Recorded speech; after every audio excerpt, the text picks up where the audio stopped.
What's this, an extra video on a Friday? I must be crazy, right? But no, I'm not. I'm just giving you a little extra something that I thought you'd really enjoy. So, yesterday's video was with Edd Kimber, where we baked his emergency cookie recipe from his amazing book, Small Batch Bakes. And we also filmed something we like to do over on the Bake Club, over on Patreon sometimes, which is the last crumb, which is where we all go over to the nice pink sofa, we sit down with the gang and we just eat our bakes and we chat away. And it was such a good one this week that we thought you'd like to see it as well. So this is it. Now, I have got a different hairdo. I've had my hair cut. Also, I'm wearing exactly the same top, but in pink to this one. So that's a bit weird, but it's not some kind of alternate universe. It's just The Last Crumb. And if you want to see more of The Last Crumb, then head over to patreon.com/CupcakeGemma to sign up to the Bake Club. We are super grateful for your support if you are a Bake Club member, and even if you're not, we love you too. But what you will get over there are downloadable PDFs of all the recipes that we post here, plus loads of archive recipes from like way back in the day, so you won't have to be sort of frantically scribbling things down while you're watching a video.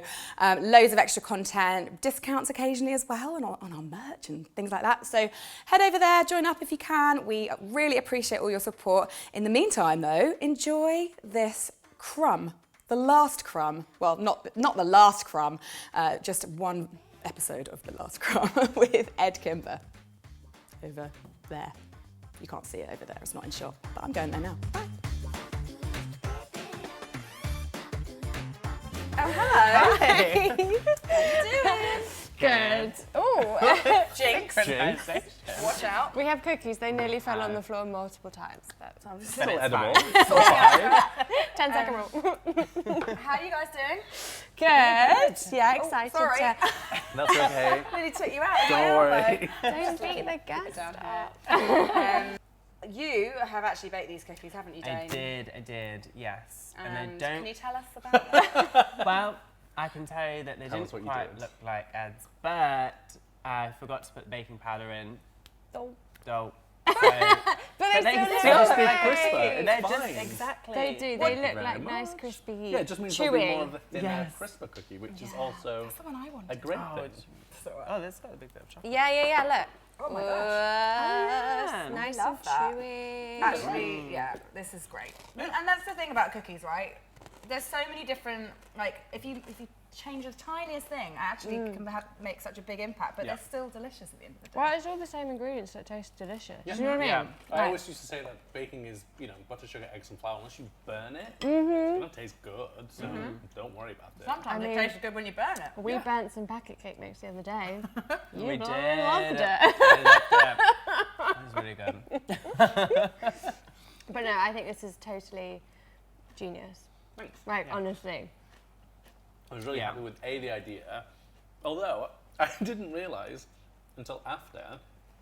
So I called it an in case of emergency cookie because that was kind of the idea. I've been joking for years that, there is such thing as a cookie emergency, and it's when you don't have one and you need one.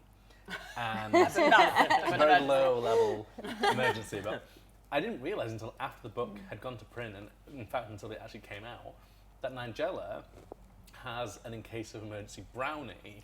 So I didn't steal the name.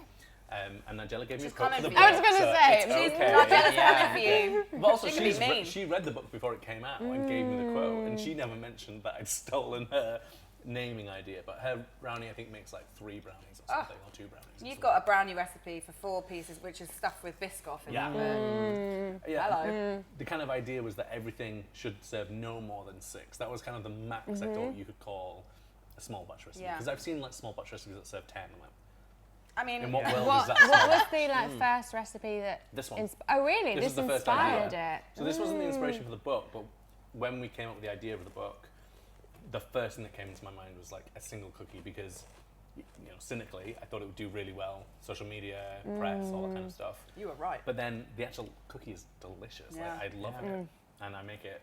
I love it because I feel like so many people, when they find out what I do, they always quote that they reference that scene in Bridesmaids where she makes like a single cupcake, and I'm like, no, it just wouldn't work. You can't make a single cupcake. And I'm like, maybe you can, people. Cupcake, I think, would be a lot harder, and I had the exact same thinking. My first thought was, who the hell makes one cupcake? Yeah. But that's because cupcakes to me aren't, I don't know, I wouldn't make a cupcake as comfort, whereas I would make a cookie as comfort. Yeah, I Yeah. wouldn't To eat me, it they as have that comfort. kind of, you know. Yeah. So- And it's nice and quick. Yeah. Get it? Cupcake, you've got to make the icing as well. Like, But also, she Yeah. wasn't making it to eat, she throws it in the bin. She's making it for Yeah. the process. Yeah. So that I can understand. This but is true. Yeah. No, I love it. My favourite recipe that I'm really excited to bake is the Japanese Oh, yeah. jiggly cheesecake. oh, the Japanese you chicken had cheese tried cake, it. the bane of So our long. lives. Yeah, like I did it once, took the and most it came testing. out, Yeah, I and I bet. was like, oh my gosh, it's amazing. And then I tried to bake it again, obviously. Yeah. Okay, so it's good to know that. It's a, Okay. yeah, I had, there was a couple in the last 2 books I thought, do I do a Japanese cheesecake in the massive tin that Oh, we used? yeah. I thought, that's too much cream cheese. There was already one, there was a Basque cheesecake recipe that I think uses 1.5 kilos of Yeah, cream cheese. yeah, yeah. That's a That's lot. one recipe, so I thought, yeah, maybe not. But this one I thought actually it'll be perfect because it's just smaller, but it took so much testing to get right. But I Okay. love it, partly because I like the texture. It's super light and fluffy. Also, I think you realise that actually Japanese cheesecake is much more of a cake than it is a cheesecake. Yeah, Yes, it totally. is. It's much more. It's more It's like like a making wet genoise. sponge. Yeah, totally. But the thing I love about it is the sauce it's served with, and it's like a passion fruit, brown sugar, kind of butterscotchy. That sounds like That's your getting a kind of little thing. bit of you, Hannah. that is. So it's not a true caramel. You don't need temperatures or anything. It's just brown sugar, cream, salt, and butter and passion Oh, fruit. amazing. It's so good because the cream cheese is, you know, it's this one's not rich cheesecake. Japanese cheesecake is No, not Yeah, rich, yeah. It's but super light. it still cuts through that kind of like cheese kind of tang to it. It's so good. I love it. I So, can't wait. Yeah. Definitely. Yeah, there's going to be a definitely lot of making it. small batch baking Yeah. around And here. none of you gonna get them. Well, All for me. we're a small team, so team. this The perfect works. size. I follow you on Instagram, Yeah. obviously, because we're pals, and also you're just brilliant. And I'm just always amazed with the content you put up. It feels to me, and it probably isn't the case, or maybe it is, but it feels to me like you're baking every day.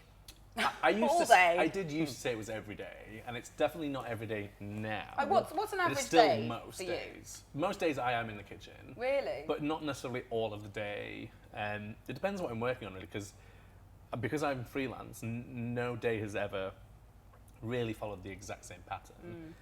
But I normally will bake something almost every day. But that could just be I'm making some bread for myself while I do admin, which is a really fun day.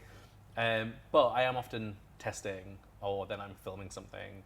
And I think part of it these days comes down to the pressure of like feeling I always have to be putting out content. So I do feel a little bit of the kind of pressure to make sure I'm always doing something. Yeah. Yeah. Which I try really hard not to let it kind of affect me and just try and make stuff that I like Yeah. and just enjoy the process. But sometimes I do feel like, oh my God, it's been 3 days since I posted anything.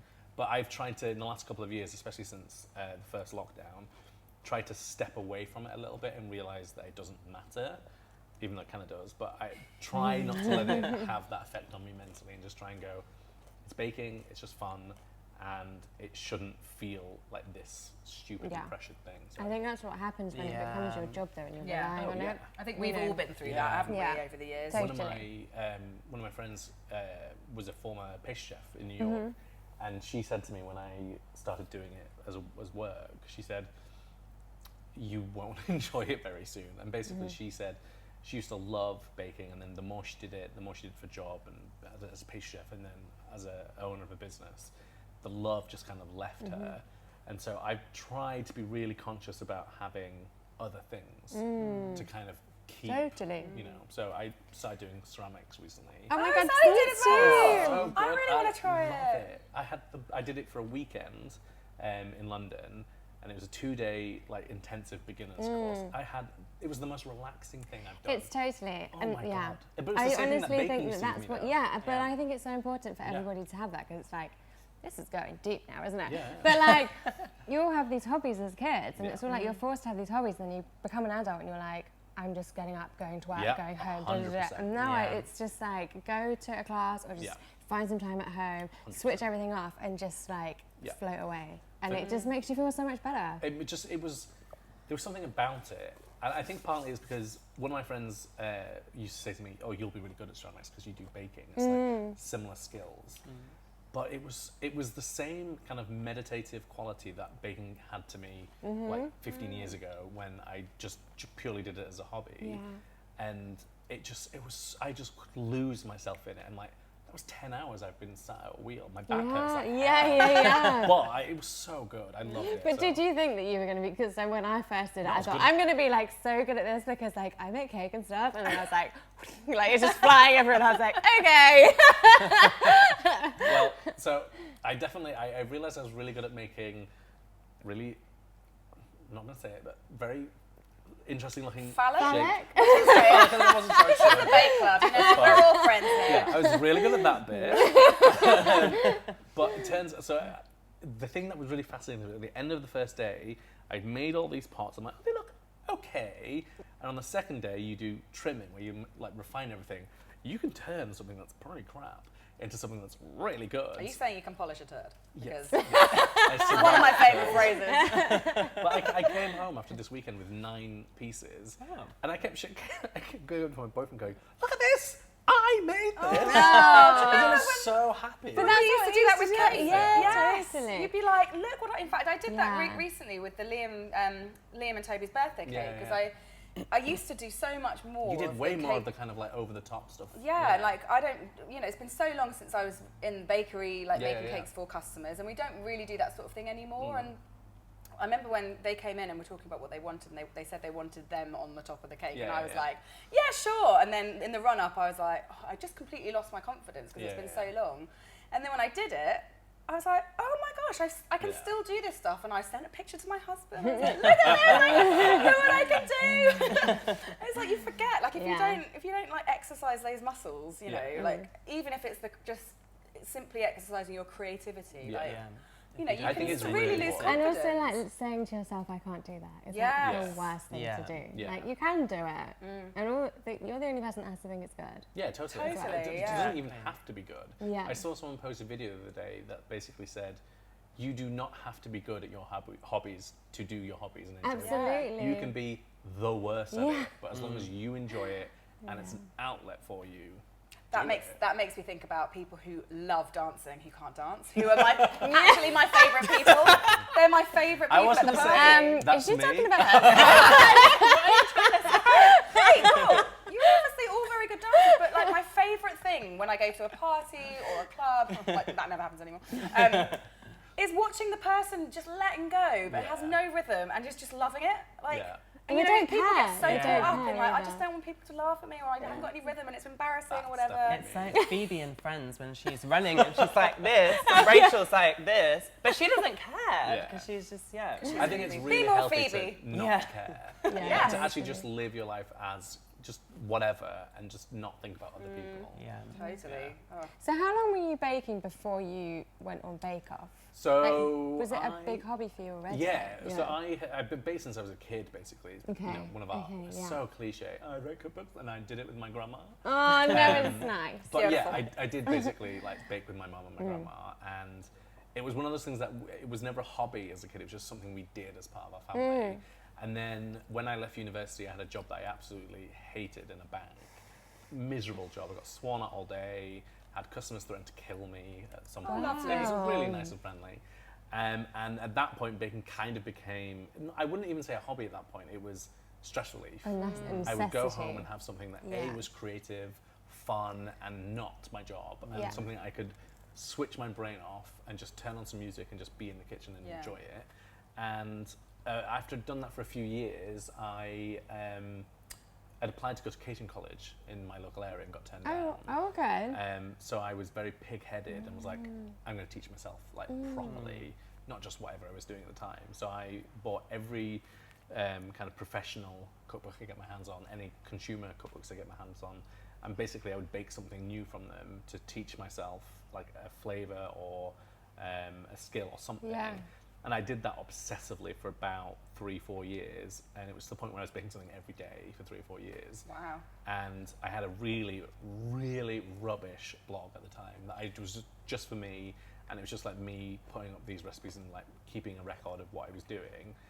And someone who actually read that, who I can't find, I've never been able to find the email, had emailed me and said, I've seen this show, that's in, it was in, not Women's Weekly, it was in the WI magazine, Women's Institute magazine. Amazing. I'm not sure that's for me. Because I literally thought it was going to be like that. Because at the time, the image of people who bake was Oh, WI. absolutely. It Yeah, wasn't, you know. totally. Yeah.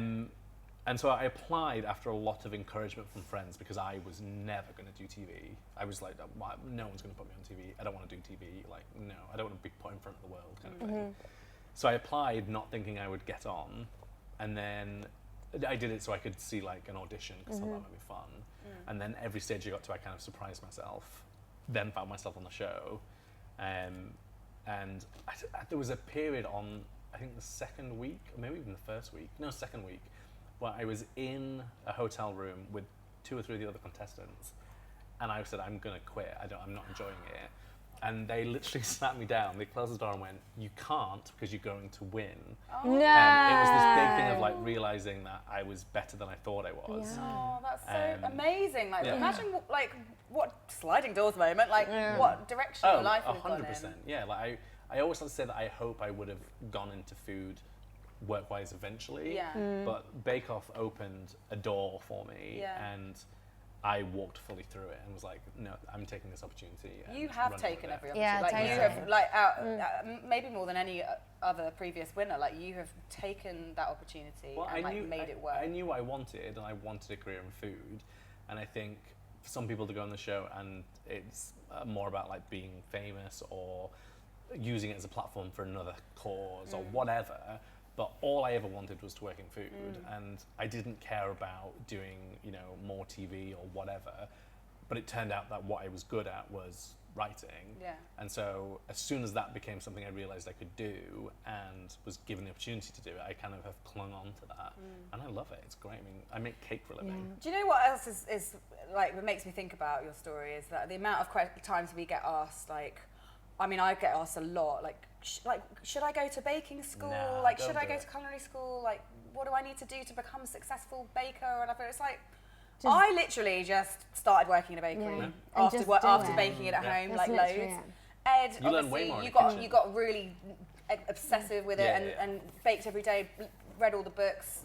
Just doing it. You just got to do it, guys. Like, I think that's like throughout your whole life. Like people are like, oh well, I can't do that now because I'm like in my 30s. It's like no, Yeah, of course just you start can. doing Yeah. it, and you're doing it. Yeah. You are whatever you want to be. that's not to say, like, and that's not to disrespect anyone that No, does no, go it down has the other road. value. And I've always wanted to go to. I have always wanted to go to pastry school. I want Like, I to- think about it all the time. I was this close to applying to the French Institute of Pastry in New York. Oh wow! But it was like $15,000 a year. I'm like, mean- yeah, I don't have any money, so you know.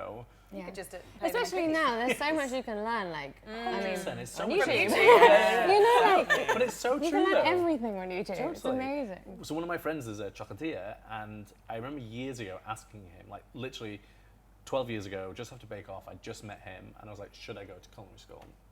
And he said no. And he had a couple of reasons, and I thought they were really interesting. One was that he does not care about the skill level of his staff because he can teach them anything. Absolutely. What he cares about is their kind of personality, their drive, their willingness to learn. And also he said, sometimes when you go to culinary school, and this is not true for everybody, but for some people, they assume they've learned everything and become rigid. Yeah. The thing I like to say is that I'm still eternally curious, always willing to learn something, always willing to kind of figure something out, and I don't assume I know everything. Yeah. Always willing to learn, and I think that's really important. Curiosity. I mean, that's, Yeah. yeah. Curiosity and perseverance, isn't it? Like, that, I mean, just in life generally. Yeah. But that's kind of how, like, basically, like, well, some of the guys at Crumbs have kind of trained. Yeah, and there's stuff, nothing but wrong with most it. of Some them people haven't. knowledge. Like, Yeah. you know, we always say that as well. Like, we can teach you how to ice a cake if Yeah, you're yeah. the right person, Yeah. and like, it's Totally. I think it's all about personality. Yeah, because I went to college and did a chef diploma, but like And you still forgot the baking powder. I still don't That was a low blow. No, Keep but it it's going. true, and I don't fully remember like all the things. Like I was talking to my sister the other night, and she was like, "I just want like a saucy, like savoury dish," like, and I was like, "Oh, like chicken chasseur." Like classic. I just love how like old school. You don't get taught anything modern. It's like, let's make chicken chasseur. Yeah, and it's like, and I can't remember how to make that properly. I can't remember how to Yeah, like join yeah. a chicken, a piece of lamb, whatever. but like I remember more the things that I've learned in actual kitchens. And I feel Totally. like it's fun because we did like an afternoon service, so it was kind of like you were serving the public every week and you're working in a kitchen with like other professionals. So you kind of got a sense of like the camaraderie in like a kitchen, which was good, but all the other stuff you can just learn everywhere else. I think schools like that sometimes are really good for connection because you get introduced to people in the industry, plus you also have the people you went to culinary school with who kind of become your connections later on. So I think it's useful for some people. And maybe it does give you the confidence as well. Yeah. Like, That's true. Also a little bit of discipline, like, which is like, especially in a kitchen, is really useful. Like, My kitchen's a real mess. You're not having a job. maybe having like a sort of, what are those chefs hat thing? Oh yes. A toque. Yes, I don't know. a betoked like pastry chef sort of looking over your workstation and being like, this is a terrible mess. Yeah. Like they would in a professional restaurant. You know, like having some discipline in the kitchen is actually really helpful. Yeah. Like throwing caution to the wind and flour on the floor is I probably think it's like a balance of the two. Yes. My first ever kitchen I worked in was Raymond Blanc's restaurant Le Manoir. Oh wow. Fancy. I did a 2-week stage there, and you were talking about having someone look over his shoulder telling you doing it wrong. And I swear he was doing it because I don't know, but he came over to me, and all I was allowed to do was like make the breakfast fruit salad for like a day. And segmenting oranges for like 8 hours Is that why you were looking at me pitting cherries over my shoulder? Feel the like? sympathy. I'm like jumping, like, oh my god, what's he doing? He came up to me and was like, no. And he said, more beautiful. Oh. What needs to be more beautiful? I'm like, oh, I don't know how you make an orange more beautiful. But I do think there is definitely something to the discipline thing for sure, and I don't have that. Well, look how well Messy. you've done, despite Yes. having no discipline. I want to know about Wesley. Wesley, my little baby. He's a dog. He's a dog, yeah. Okay, so I do not have a baby. He's How old is Wesley? He's 18 months now. Okay, so he's coming up to his 2. Do you know, dogs at 2 years, they really go through a change, and I'm it's hoping true. he relaxes. They do. Really He will. hoping And he it's- relaxes. No, this is true. Good dog chat. Like, if you've got a puppy and it's driving you mad, just wait until they're 2. And literally, they do mellow out. He's starting to. I love him dearly. He's an amazing dog. He's a bit barky. What is he? He's a Pouchon. Poodle and a Bichon. Oh. We used to have Bichons when I was little. Yeah. He's a very loving, very sweet dog. He's basically my shadow. Does not leave my side. If you look at my videos on social media beforehand and after the dog, there's a lot more music and a lot less sounds of cooking. Because I had to keep cutting them out because Wesley would just be in the kitchen and would just do one really loud bark. Nice. No, he's an amazing dog. I said to you earlier, I wish people told you how much work having a dog is. It And is like a lot. training a puppy is hard It's work. a big commitment. I don't regret it in the slightest. Like, he is my favorite thing every day. Like, he was never allowed on the bed. Oh, that's what they all say. Yeah, at my boyfriend's request. But basically, we were getting to a point where he wasn't able to be on his own very easily. So we were trying to encourage him to be relaxed wherever he wanted to be. And he wanted to be on the bed during the day. So we just let him lie there, totally fine. But it meant that he would try and get on the bed at night. So he's not allowed on the bed at night, but we do wake up every morning and he's lying there. And he tends to lie between my legs. It's really... So when I wake up, I'm like, I can't move, because I'll wake him up. But it also means the best thing about a dog sleeping in your bed is it means he'll sleep in longer, so you can have lie-ins. If he wakes up, This is true. he will bark at us to like get up, get his food. But if he's on the bed, he'll be like, I'll just lie here for 2 more hours. So it's great. I used to really enjoy spooning Curtis. He was a good spoon. Little spoon. He was the little spoon. Oh, yes. I mean, Wesley's a tiny spoon. And I can relate. I can relate to the difficulties filming because when I used to film in my flat in King's Cross, there was one time a guy called Paul was filming at the time, and Curtis was a puppy, and he was just sort of milling about and just kind of getting all up in Paul's bits and bobs equipment. And then like at one point, sort of Curtis was just sort of in there, and then Paul was like, I don't think we're going to be able to film. And he like lifted up the lead, which like connects, I think it was the mic, the single mic. Curtis had just gone, bloop, and it was like razor sharp puppy teeth. Oh, puppy teeth are the sharpest They're things. so sharp, and it just just bitten in two.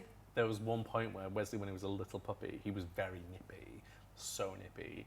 And he came into my arm and he bit my arm and I heard a pop as his tooth pierced my skin. Oh my But God. he was just being a puppy, like mouthing. They don't know. But, oh they don't my know their God. own strength. The one thing he weirdly loves, which I think is purely because he's my dog, is he loves butter. Oh my God. He Curtis is once a ate a butter- pack of butter Yep. and it was disgusting. So he's never eaten a full packet, but I once found a packet on the kitchen floor, You'd do that. and it was new, so I weighed it. He'd eaten 50 grams of butter. But if I open butter and he's on the other side of the flat, he legs it in, and he's like, and he just licks the air as he tries to get to it. It's so funny. But Curtis used to be like that with the carrot peeler. oh really? Because he loved carrots. So they make I that. wish he would like A carrot. peeler makes a jangling sound, Yeah, and he'd yeah, hear yeah. it from no matter where he was. Yeah. Anyway, it's probably enough dog chat for me.